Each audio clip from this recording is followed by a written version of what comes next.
Welcome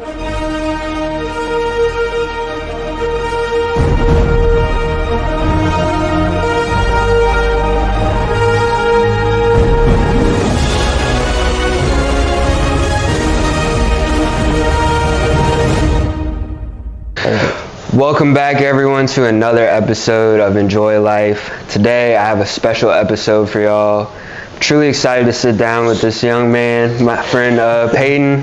He has his own business, and before, I just love to always give my guests their flowers.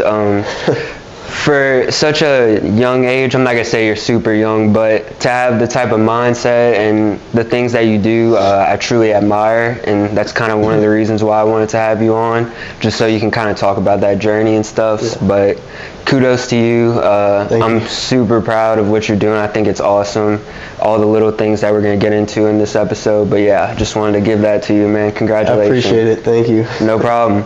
But just to start off, like in general, what was like the first decision to kind of come up with this idea of starting your own business?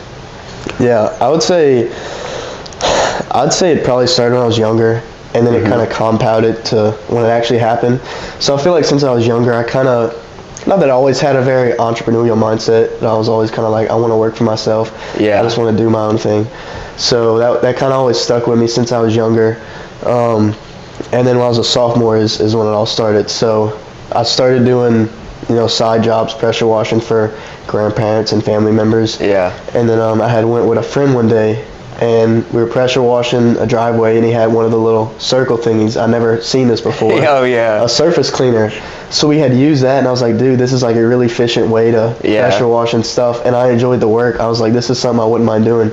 So that's what ultimately led me to start my own business. And at first it was called Peyton's Cleaning Services, which sounds like a janitorial thing. So it quickly switched, but that was kind of where it all started, just with that idea, like, okay, I'm just gonna start this. Didn't really take it too seriously. It was just like, okay, I'll just do this to make a little money, instead of going to get a job somewhere else. And that's instead of working for someone. Yeah, that's kind of how it all started. And I'll give you credit on that too, because I feel like a lot of people might have had that same idea, like, oh, I could do this, but like, to actually go out there and actually do it is saying something. There's a big difference. And so what were some of those, I guess, challenges maybe that you kind of faced early on? Yeah. So I would say the challenges didn't really come early on because, I wasn't taking it too seriously. So I wasn't putting that much pressure on myself to learn everything. But I would say, like, kind of July, August of 2024, like when I started taking it seriously, that was when the challenges really came in, because I was like, okay, if I'm gonna make this a serious business, I have to figure out, how to set up my LLC, how I'm gonna run this, how I'm gonna structure everything. I gotta learn the industry, how I'm gonna be washing stuff, all that stuff. So I'd say that was some of the challenges that came along. I think for me, the biggest challenge was always pricing, pricing what I'm worth, and, not undercutting myself, but just knowing, like, what's a good price to put something at and make a good profit, but not undercut myself. Yeah. And that was something that, I'm still learning to this day. I've gotten a lot better at it. It just kind of comes with time. But I'd say that was probably the biggest challenge for me. That, and also learning the equipment and stuff, like proper soft washing techniques. You don't want to kill any plants or anything when you're applying chemical, all that kind of stuff. It just kind of took a lot of YouTube, a lot of research, a lot of just grinding and trying to figure it all out. And it's a complete, like, kind of different thing in its own way, but that's kind of how I felt when I first started this. I still don't know anything about technology or any of this. I was on YouTube so much and like asking friends, like, everything. And I think there's kind of beauty in that, because, and I think you can agree on this, is doing those little things like that just kind of prove to yourself that this is something you actually want to do and something that you care about. For sure. And that's kind of the mindset that I took when I started. It was like, okay, like, if I do this, I'm going to do it the right way. Right. So, kind of as I was going all into it, I was like, I want to make sure I'm doing everything the right way as best as I possibly could. And that's something I'm also very meticulous about, is like, if I'm doing this business thing, like, I want to have the cleanest logo, the cleanest name, like the best looking stuff. Like I just want to do it the right way. I just want to be the high quality brand. So that's kind of something that I knew from the start that I wanted. So from the start to where I am today has just been a compound of, trying to do all the little things right and build up to where I am today. Yeah, that's awesome. And so just like for those who don't know, kind of take me through like a typical maybe day of yours of how it works for you. Yeah, so I'm a student at Nichols. I'm a business major, so I'm a full-time student at the same time. Which is crazy. So yeah, it really is. Like when I look at my life on paper, it's like I have so much going on. I'm a part of a fraternity too, so that takes up a lot of time. Shout out to SA. Yeah, shout them out. But it takes up a lot of time. But it's like God somehow works everything out, and I'm always able to get everything done, which is just truly a blessing. Yeah. But a typical day in the life, so Monday, Wednesday, Friday, well, actually every day I get out of class before 12, which it's something I wanted my classes to finish as early as possible. So that's something I knew going into it, was to schedule early so I could have time to work during the day. So normal day, wake up, go to class, 3 on Wednesday, Monday, Wednesday, Friday, 2 on Tuesday, Thursday. So I'll go, get out of class, go home and eat lunch, and then usually for about the past 3 or 4 months, we've been having like 3 or 4 jobs a week. So go to class, go home and eat lunch, and then it's straight off to work. Usually it's about like, we usually start around like 1 to 1:30. Just be able to go home and like take a second to eat lunch and just kind of catch up on stuff if we need to, and then go out and start. And we usually work till like 5. I kind of have limits, like I won't go past like 6:15 on a weekday, just so you know, because the people that work for me are some of my friends, and they go to Nichols too, so just to make it reasonable. But I'd say that's kind of my schedule on a working day. And then the days that I'm off, it's really just go home and eat lunch, and then like most of my free time is just spent doing schoolwork. So like any free time I have, I'm just going on my calendar, seeing what assignments I have, and just trying to stay ahead of everything. So I always try to stay like 2 or 3 weeks ahead on all my assignments and stuff. And then also with that is like just catching up on any business stuff. Most of the days that I'm not working, I'm riding around, going to give quotes, following up with customers, and just doing researching the industry, kind of looking at where my business is, how I'm doing, where I want to be, all those kind of things. And there's just a lot of things that people wouldn't really think about that goes into it. So yeah, and if you don't mind, can you kind of take me through that aspect of the business? Because a lot of people at times only see one side of it, and it's more than you actually going pressure wash. Like you said, it's a lot of research, a lot of business. Like how do you reach out, how do you do all those little things? So one thing is like the videos. So I have a friend that I pay, and he comes record all the videos. So like all the videos you see on social media after each job. I had somebody editing it for a little bit, but he was really busy, so I just kind of still edited them myself. So mostly all of them I've been editing myself. So like after each job, I go home and I edit the video because I don't want to procrastinate on it. I want to have everything ready. So it's like I'll get home and I'll do that, and then also we do the 5% to charity with each residential job. So after every job, I have to get home and then I have to follow up with the customer, ask them what charity they want to donate to, and like do all that and send the proof of the donation. So those are just 2 things after the job. But I'd say there's a lot that goes into like the planning and stuff. Like it's more of like just kind of, I have a big plan in the back of my mind of where I want the business to be and where I see it going, and then it's kind of just like going over that plan every day and doing all the little things I need to do to reach that goal. So that's kind of like, it's kind of hard to break down like the exact little things I do. It's kind of different every day. I wouldn't even say I have like an exact schedule. It's kind of like sometimes I just wake up and like, okay, I got 5 things I need to do today, and I'm just going to get through those things.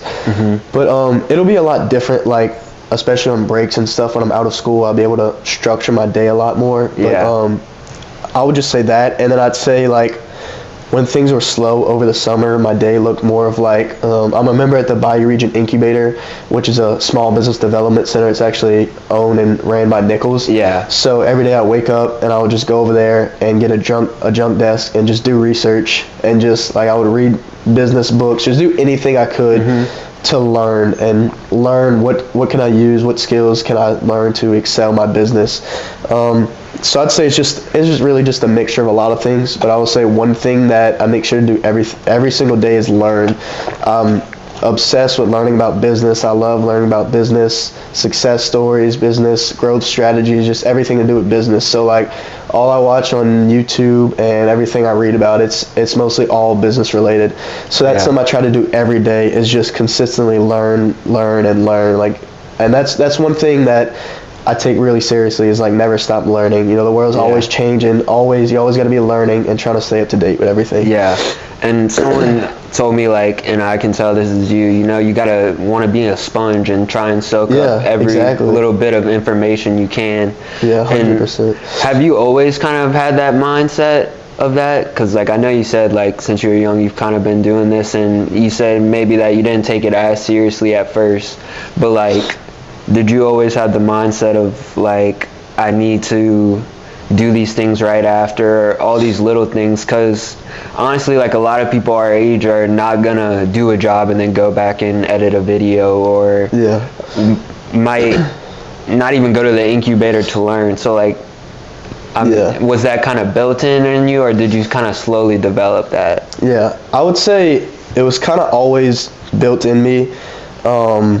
In the terms of like, I've always been inquisitive. So like ever since I was younger, like my mom's even told me, like I always just questioned everything. Yeah. But I just wanted like, and I can remember like being younger, like I just always wanted to know how everything works, like why certain things run like this, like why certain people do certain things. Like I was always just inquisitive about everything. Yeah. And I'm still like that today. And I guess I just kind of channeled that into my business mindset, and kind of use it as a good trait. And just always wanting to learn and always wanting to be inquisitive. And I feel like that's very important in business, is to always be inquisitive. Always know, like, you gotta kind of always be thinking, like, what are my competitors doing? Why is their business working? Why might they be doing better than me? What are these people doing? And just kind of always being inquisitive, always wanting to learn. So that's something I'd say I've always had since I was younger, and then just kind of funneled that into my business mindset, was just always wanting to learn more and just understand certain things. Right. And just curious, is there a certain job that you did that sticks out to you the most? I know it's kind of a random one, but I'd probably say in middle of August we did the E.D. White football stadium. I would say that one, just because it was like my first week of college, and we were working on the stadium like the first day of school, like 4 days throughout the week. We were just like, we'd leave school and we'd just go straight to work. And that was probably one of my biggest jobs so far, so that was an interesting experience. So I'd say that one really sticks out. And actually the last day, well, not the last day, I think the day before the last day, we were supposed to finish up that day. So we start working, we look up, clouds are like purple, like we're like, oh, we're about to get poured on. So we keep working, it just starts pouring. This was like some of the worst rain I've ever seen, and we just got absolutely drenched. We were soaking wet, running around while lightning striking, trying to pick up all the equipment and stuff. Yeah. So I'd say that one made that job really stick out. That's awesome.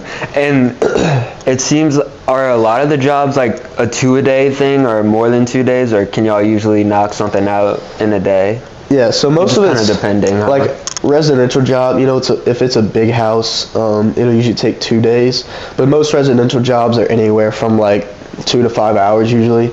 Most people don't expect me to get it done in that day. They're like, oh, like you're starting at 1:30, you sure you're gonna get it done today? And it, like, you know, we kind of have our techniques down, we kind of have our systems of how we do stuff, so it goes pretty quick. But I'd say most jobs are 1 day. Now on the commercial side, you know, it really depends on how big it is, but that would be kind of more of the 2 days, especially if we have a lot of flat work like concrete we're doing. So.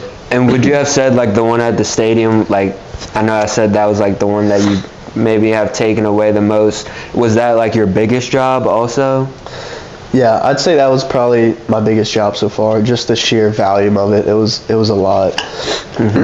And I know you mentioned this about the techniques and stuff. How long did it really take to kind of, for all of y'all to maybe gel almost? Because I know when you first get your buddies and you're doing a job, you know, it's not everything's always down packed. Like when I first started this, I were nervous, didn't like tried to stick to a script. Now I kind of just like to ask questions openly because you kind of learn, you adjust. Like you said, you're always learning.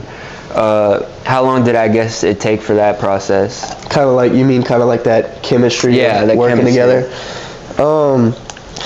I'd say the person that works for me, that is my assistant technician, name's Colin, and we've been friends since we were in pre-K, so, you know, we already have a great relationship. But, you know, just working together, I'd say, you know, after a few jobs, we kind of like got set in our places of like we each kind of had our certain tasks that we were doing, and we would just kind of work around each other. And I'd say now, like, we kind of already know, like, he's usually doing like most of the concrete work, I'm usually doing like the soft washing, and he's usually rinsing while I'm doing that. So it's like now we show up and we kind of know. But I'd say, you know, just like 4 or 5 jobs of just kind of trying different things, and then eventually, you know, you just kind of naturally get to something that sticks. So I wouldn't say it really took us too long. We kind of already had that chemistry, especially, you know, knowing each other that long kind of made it a lot easier to be in sync almost. For sure. And just kind of let's step away from the business right now. What are some things that you like to do outside of the business? Because, you know, work is work, but everyone has to step back a little bit. You know what I mean? Yeah. I like hanging out with friends. That's most of my free time. Like when I do is just hanging out with the guys, doing something.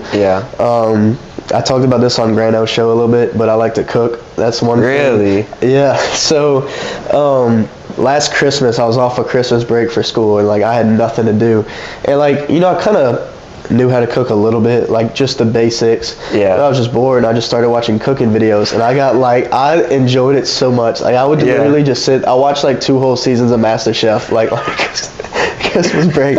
Dude, I was just better out than just watching cooking videos, and I was like, I need to try this stuff. Like, and those are fancy dishes too. Like you're not making like you've seen like I've seen MasterChef before. Like they're making some complicated things. It's not like they're making like hamburgers or steaks. Impressive. Like it's like a actual like 5-course meal. Yeah, it's crazy. But yeah, so I would just watch videos, and I mean, like nowadays you can learn anything off of YouTube, I guess. Everything. So I'd watch videos, and then I don't even know if I would get a recipe. I would like literally just copy what they would do. And then whatever they were making.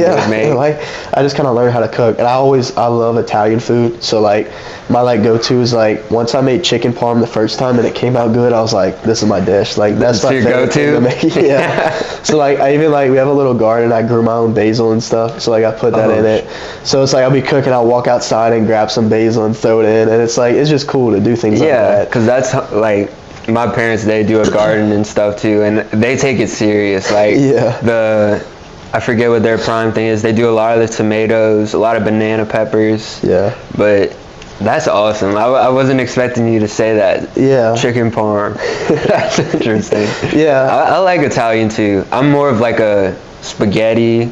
I'm a sucker for a good meatball sub. Like those are good. But is there anything else like you kind of learned cooking wise, or? It was just kind of that. Also, I got like nerded out with it, so I went online. I looked up like the best flours and stuff. So I ordered flour from Italy, and I got a pasta cutter, and I made my own pasta. So I was doing that for a little bit, like completely nerded out. And then I said this on the Grano show too, but for Christmas I asked for pots and pans. So wake up Christmas morning, I got a fresh set of pots and pans. I still use them. I don't think a lot of people your age are asking for pots and pans. But now I got my set. So you're cooling now. Yeah, I'm all set. I even got like some wooden like spoons and stuff. Like I got everything. You need to look into getting some pizza done. I don't know if you're a pizza guy, but homemade pizza is so good. One of my roommates, his mom taught us how to make some. Oh, really? And it's like That's kind of like a healthier version almost, but like it's super good. That's awesome. I definitely want to do that one day. Yeah. But I mean, I don't really have as much time anymore to kind of cook. But when I can, like, it's something I enjoy doing. I was about to say, like, cooking after like doing a job and doing all the editing and stuff, I know that can't be easy. That's when I just go to like whatever the easiest meal is to make. Like, I usually have like chicken and rice in meal prep containers that I just eat throughout the week. So that's kind of my go-to. Yeah. And kind of going back, we talked about how you're like doing this and you're just starting college. What has been like the adjustment to college? Because I know when I first, it was like during COVID and things were so weird. Like you had to wear a mask on campus. And it's just a completely different schedule from what you're used to. You know, you're used to doing something from you're little, getting out at 3 o'clock, and now no one's watching after you. You literally get out at like 10, or some days you might not have anything. So like, what was that adjustment like to you? I'd say for me personally, I know it's different for everyone, but I'd say I took it very well. Like, I adjusted right away. And just right off the bat, like, I loved it, you know, getting out before 12 o'clock every day. Like, it was just, especially with the business, knowing that I was going to be busy during the days, I loved it right off the bat. So I'd say, like, since the beginning, like, I like it, you know, a lot better than how high school is structured, just with the freedom and everything. So I'd say I handled it very well. I think for myself, you know, since the beginning, I just kind of adjusted well with the classes and everything, just the way it's set up. So I would say for me personally, it's been very easy. Yeah, and especially like you said, with the schedule you have, it's kind of a blessing almost to be able to get all of that done in one day. 100%. And so kind of looking almost in future terms now, what is, I'm trying to figure out how I want to word this. Where do you see the business maybe 5 years from now? Great question. Yeah. 5 years from now, I think the pace we're at right now, I think there's going to be a lot of growth in those years. Probably, you know, taking on more people, getting new equipment, just kind of going to that next level. I'm actually in the works right now trying to look into doing a rebrand. So Peyton's Wash Services, you know, it's kind of it's more of a local name.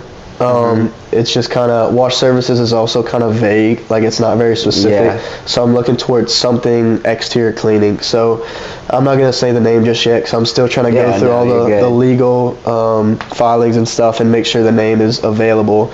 But I am looking into doing a rebrand. So whenever I get that through, I'll probably be doing that, and then that'll kind of take my brand to the next level of professionalism and just kind of solidify it as like a standard brand in the area. Like, I just want to be that soft wash and exterior brand in the area that, you know, people, the first brand that people think of.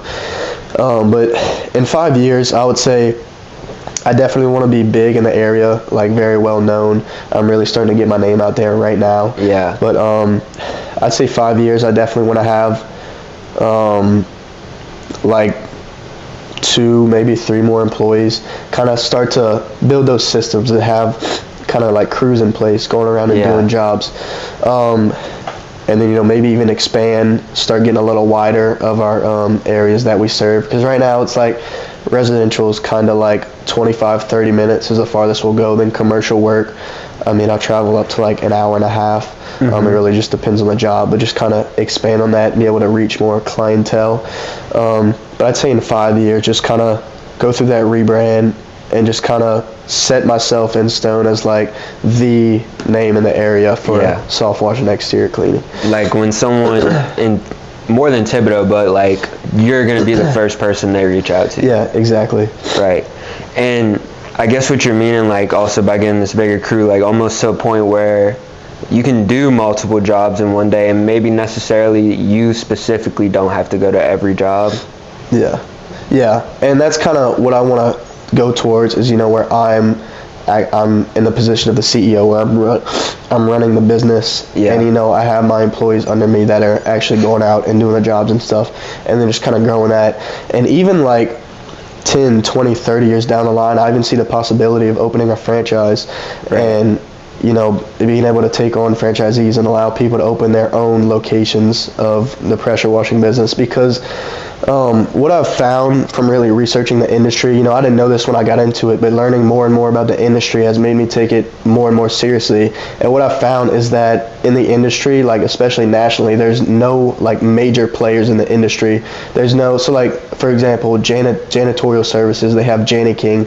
They have like thousands of locations for their franchise, but pressure washing, there's really no one that's like that name brand kind of thing. So I kind of saw that as a huge niche, especially like on the commercial side too. For all these like bigger jobs, there's no one that really has the crews and the capacity to take them on. So that's kind of something I set as my goal, was to really try and grow my business to where I could have the possibility of expanding onto that. That's awesome. Wow. And just kind of thinking about that, like not having, like being that central not wash service, but like being that central niche for pressure washing, like that'd be huge, honestly. Yeah. And that's kind of been my mindset. Like I'd say when I started taking it seriously, is like I just want to be the highest quality, the most professional, the best customer service, like all around, just like the best. Like I want it to be, when a customer gets a quote from me and somebody else, there's no doubt in my mind who they're going with. Like I just want to be the best, to where you'd be silly to go with somebody else. Like I just want to have the absolute highest quality name brand that people can trust. So since day one, that's kind of been my goal, is just to do all the little things right and just be the brand that people can trust. Right. And now that I asked you about 5 years in the future, if you saw your younger self when you first started this, like what do you think, like he would have, like would he have seen it go this far, or like do you think he'd like be shocked about what's kind of happened? No, I'd definitely be shocked, because I can remember somebody telling me like to go and get my LLC and stuff and like take the business seriously, and I remember thinking to myself, like that is a huge step. Like in my mind, that was like crazy. Like that's crossing that threshold. That is like, okay, like that's like, even just doing that, I'll be proud of myself for like years to come. So like I could have never imagined, especially where I'm at today, just getting to this point. So it's really a blessing. I think my younger self would be super stoked. And I don't know your role on this or how you take it, but I feel like just by the mindset you have, what kind of role does faith play into all of this? A huge role. God is everything. I try to put God in the center of everything. And everything I have, I credit it to God. Just blessing me with it. I wouldn't be where I am today. And one thing I really learned is that every little, there's no like, you can't fail. You can't fail in anything unless you give up. So like all the little mistakes you make, this is the way I look at it. Any mistake I make on a job, any mistake I make in business, those are just things that God's allowing me to see, allowing to happen, just so I can learn from them and become a better version of myself. And that's not just in business, that's in life. So, all the little mistakes I make, all the suffering I go through, I just look at it as God is, just trying to discipline me. He's trying to help me to become a better version of myself. So like, I remember one time, I was in a group discussion, and the question was, where do you see God the most in your life? And I said that I see God the most through suffering, because I feel like when God allows us to suffer, He's truly, obviously He doesn't want us to suffer, but when He does that, it's always for a purpose, whether we know it or not, it's always, for something good to come out of it. So when I suffer, I just try to remind myself that God's allowing me to go through something to get me to where I need to be in life, because, sometimes God has to break us down to build us up. So that's something I always try to remind myself every day, and just something I try to live by, and I think everyone else should try to think of it that way too.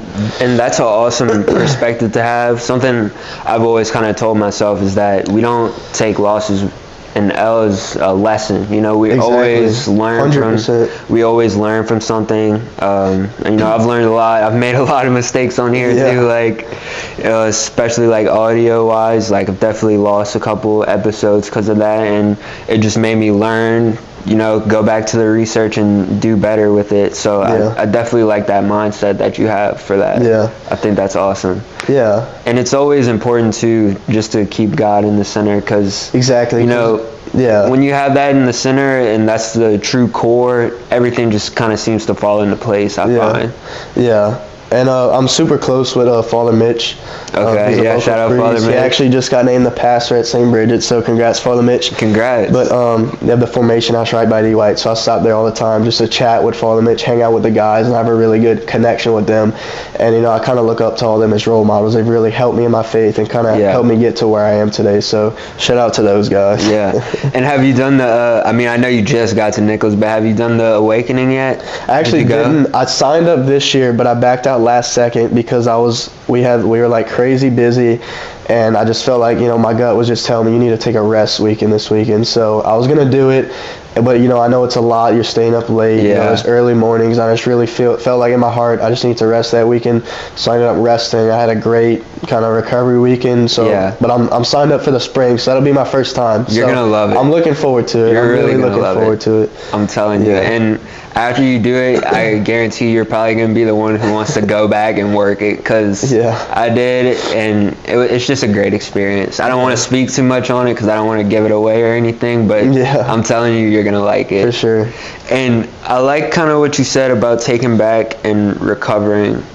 I think that's something really important. 100%. We kind of talk a lot about this. I'm a psych major. I'm in clinical mental health, and we always talk about, you know, having your mental, because if you're not there 100%, then you can't do things to the best. Like, you can't go out and do your job 100%. Exactly. And kind of tell me about being able to step back and do that. Yeah, I think that is very important as a business owner, or just, you know, especially as a business owner and athlete, you know, anything where you're always trying to push yourself to that next level. So like with me, it's like I can work through being tired. I can do all these things. I can push myself. But, you know, when I start to feel that burnout coming along, like, man, like, I don't know if I can get to these jobs this week, that's when I try to tone it down. And, you know, it's frustrating because sometimes you just want to keep going. Like, you're like, I'm fired up. So, like, this week I've been sick for, like, probably... I can tell you sound I've been sick for probably, like, 10 days now. Like, I can't get over it, but it's because the other week I went to the doctor on Sunday, and then I worked 4 jobs the next week, so I never gave myself any time to rest. And I was like, if I don't rest, I'm going to just keep being sick. I'm not going to recover. So this week, push back on my job. So, you know, this week is really chill for me and just going to school and just trying to rest as much as I can. And I think that's very important because I think a lot of people, you know, like Elon Musk, I talked to somebody about this the other day. Like Elon Musk, you know, he brags about sleeping at the factory, but like he just absolutely trashed and destroyed his body by doing that. He was putting a lot of stress on himself. And you know, Elon Musk might be able to do that, but you don't hear the stories of the 99.9% of other people that tried to do that and failed miserably. So it's not for everybody, you know. Like, we're human beings too. We need to rest. We need to be able to recover. So I think it's very important, to kind of set that standard, and kind of when you feel yourself approaching burnout, like, man, like, you know, I'm not getting that reward from this anymore, I'm just not enjoying it, to take a step back, allow yourself time to recover, you know, treat yourself like a human being, like you're not a robot, you can't just keep going on. And I think that's very important for the longevity. And then, you know, kind of once you get that down, you understand your body. I think that's a huge asset to have moving forward. Definitely. And I can kind of relate to that. It's been a weird month. I was actually on the phone with my mom before I did the podcast. I was telling her we just kind of been through a lot this month. I don't mean to kind of spiel on this episode, but in the middle of September, I found out my grandpa had passed away. Oh, I'm sorry. No, it's okay. Thank you. You know, he was 94 and he made it a long life, and it just seemed like school was piling up. We had like 2 7-page papers due. It was insane. You know, grad school, all you do is write. So if you don't have to go to grad school, don't go. And like, it just felt like everything was so pressuring, and I needed to go out and film and get these episodes done. And it was kind of like I tried to do solo episode. I like to do solos just to kind of check in at times. And I couldn't even pull myself together to do that. And that's when I kind of realized it's like, it's not that I don't want to do the podcast. I love doing this, and I love getting to sit down with people, but physically and mentally, like, I'm just not there. And so, like, last week I didn't post a video, and I'm saving this one for next week. And I think it's not necessarily about putting an episode out every week anymore. It's having consistency matters, but also at the same time you have to realize, like you said, when you're not there. Yeah. And I think that's finally allowed myself to kind of give myself some grace, and I think that's just something you have to learn. Like you said, it's hard too, because it's like, you could be doing all these things and you want to push yourself, and then you get frustrated when you have to kind of take a step back. So it's hard too, but that's just one of the things. You have to have that self discipline to be able to do that. And kind of speaks, I like how you just said the word discipline. I think there's a mass difference between discipline and motivation. 100%. Yeah. You can find little ways to get motivated, and that's fine and cool and all, but discipline is where you actually get stuff done. Can you kind of like explain that to me in your like kind of terms? I mean, motivation, if you just rely on motivation, you're gonna be like that. You're just gonna be up and down. But when you're disciplined, that means you're doing things when you don't feel like it. They say discipline is the greatest form of self-love. I think that's kind of what people say, and it's really true, because when you're disciplined, you're doing things for yourself that you don't feel like doing, which is staying consistent, doing work when you're tired, and that discipline and that consistency is really what's going to bring you to that next level. But when you're just motivated, one day you might be motivated, the next day you might not be motivated, and that's where you need discipline, is on those days where you don't feel like doing everything, because you're not always going to be motivated. It's 100% a fact. Some days you're going to wake up and you don't want to do anything. But what I found is those days where you feel like doing stuff the absolute least, those days are what are going to make your company or your brand or whatever you're building.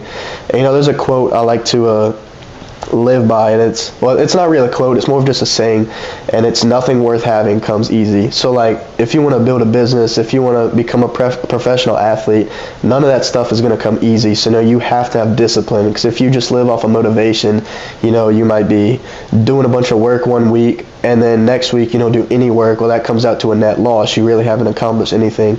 You're just going to be fluctuating. But when you have discipline, it allows you to stay consistent and get the things done when you don't feel like doing them, and that'll kind of take you a long way. It'll take you a lot longer, like a lot longer places. Exactly, yeah. And I think that's just super important to have in the first place. But kind of switching sides almost. Tell me about the charity aspect, because that's something I always wanted. When I first saw that, I thought that is such a, not only a beautiful thing to do, but also kind of unique, because I don't think every business, and it doesn't even have to be wash services, I don't think a lot of businesses would do that. So kind of, did you have that idea early on, or is that something you kind of implemented along the way? Yeah, I'd say kind of going back to childhood, like I used to watch all those videos on YouTube giving money to homeless people and stuff. And I love those videos. So like I'm a OG Mr. Beast. I used to watch. Oh, you're an OG guy? When I was younger, I used to see the videos of him going out in public and like giving out a bunch of money to homeless people and stuff, like when he was first getting popular. And I used to watch those and be like, man, like that would bring me so much joy to be able to do stuff like that. So that kind of put the fire in my heart to be able to do stuff like that, I guess. And I feel like giving is one of the most like just genuine joys you can feel is when you're giving back to people.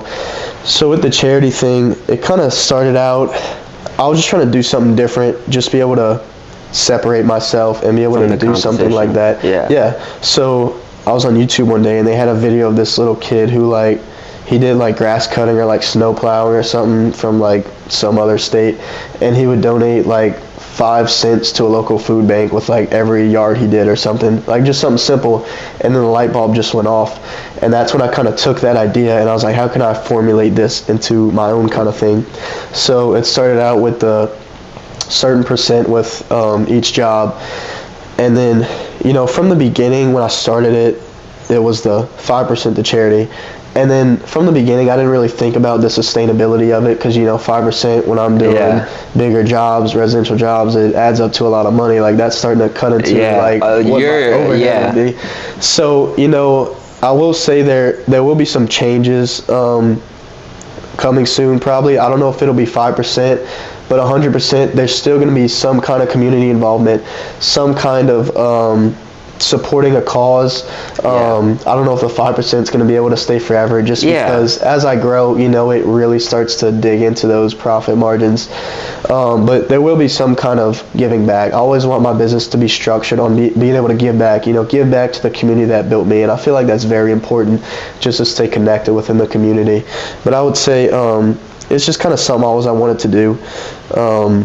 So when I came up with those charities and stuff, the model was just, I do a residential job, and then at first it was like 4 that I let the customer choose from, and people started asking me if they could do other ones. So now it's just whatever the customer wants. Yeah. So that's what I do, is each job I'll do that, then I'll ask them, and then I'll donate to that one, and that's kind of how it's been.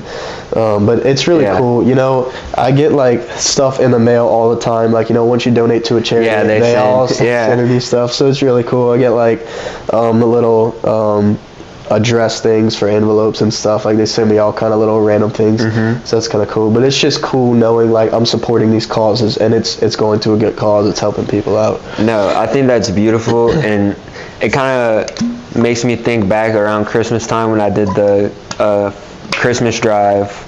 Go and deliver those presents was like the coolest thing ever. I think it was Thibodeau Elementary, and I had spoken with the lady, and we had kind of talked before. Like, I think it was around Thanksgiving, and she was like, like, these kids probably won't be getting anything. And so just being able to like provide like those little things and to give back, it really feels good. Like, it just feels genuine. It's awesome. Yeah. It's really cool. And it's kind of hard because I do all the donations online. Yeah. So it's, I'm just filling it out and hitting donate. So I'm not seeing exactly where it goes, but just knowing it's going. Knowing where it's going.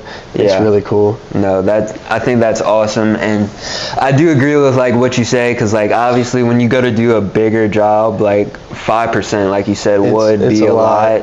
Like, if I'm doing like a $1,200-$1,300 job, that's like $70. Like, it adds up to a lot of money. But I definitely want to keep it structured in there somehow, some kind of community involvement, some kind of giving back. I always want the business to have that kind of side focus in there. Right.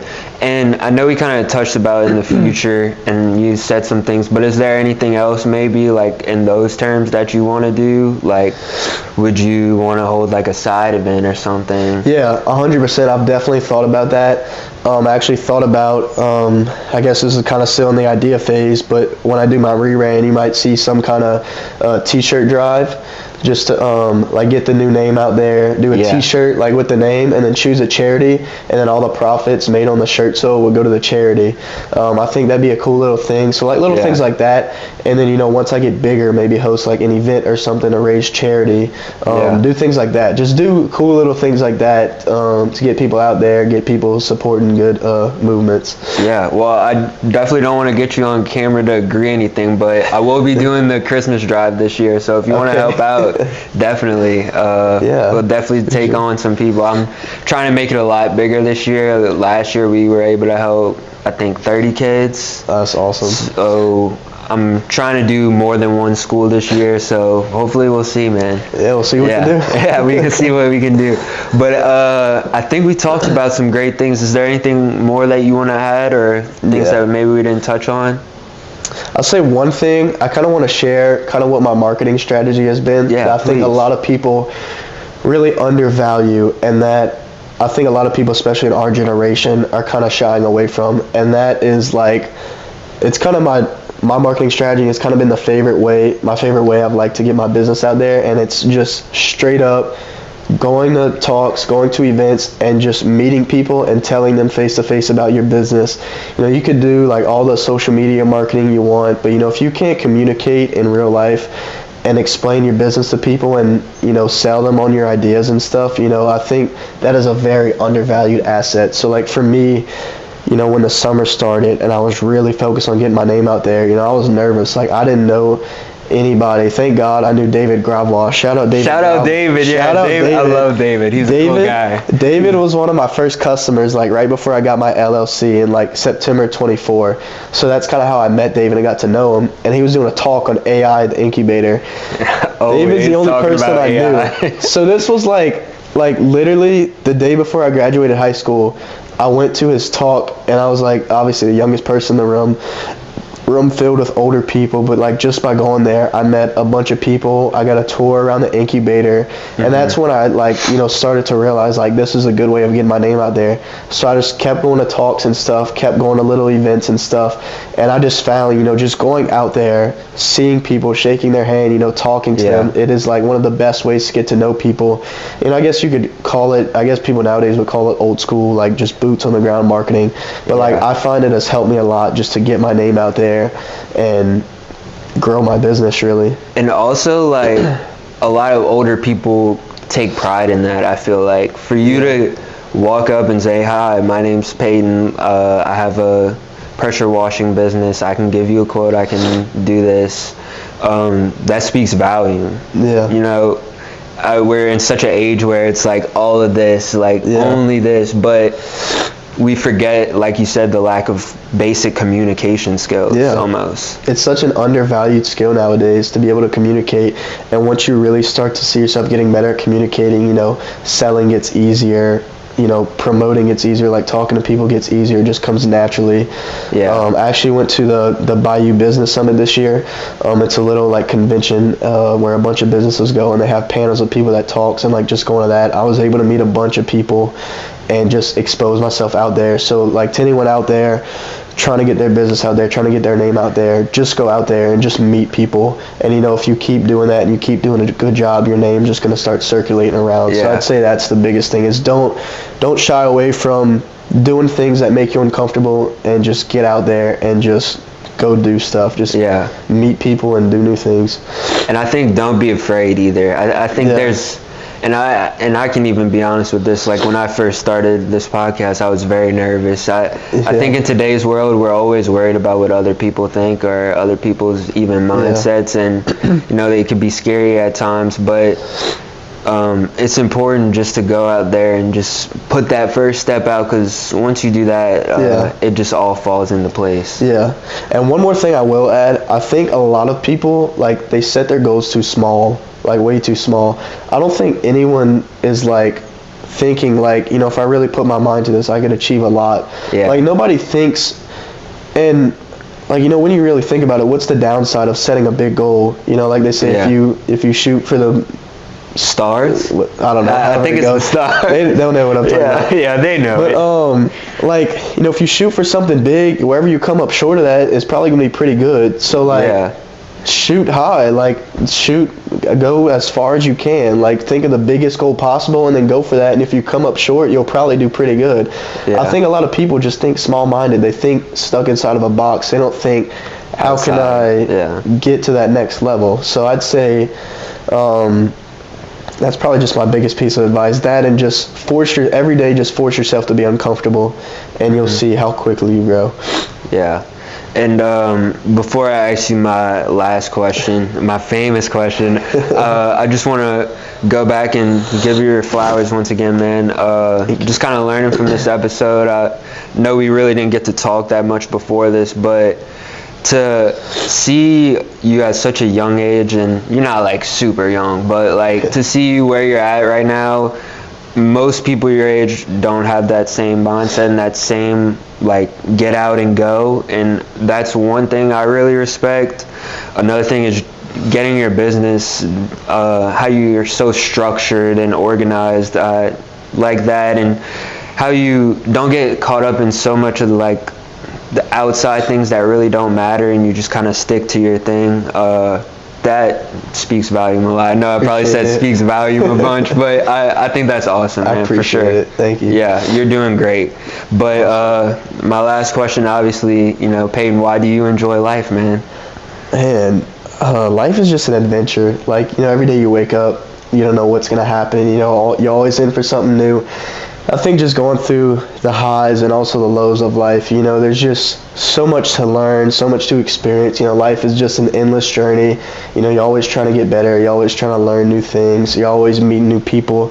So I would say I enjoy life just for the journey, you know, just doing new things, making new experience. I'd say that's what life is all about. Just getting out there, experiencing life for what it is, you know, everything that comes with life, and just trying to enjoy it, not taking life too seriously, just making the most of it. Yeah, definitely don't take life too seriously, guys. It's too short to take serious like that. Just go through it, man. Go through it. But also, before we end, do you want to give out your information, for people who might need Sure. Our social medias are Peyton's Wash Services. That's Peyton with an E on all social medias.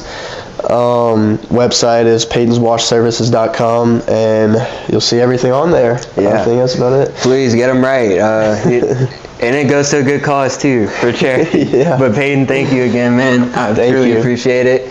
Guys, please like, comment, subscribe. I love y'all all. Thank you so much for the support. We're out.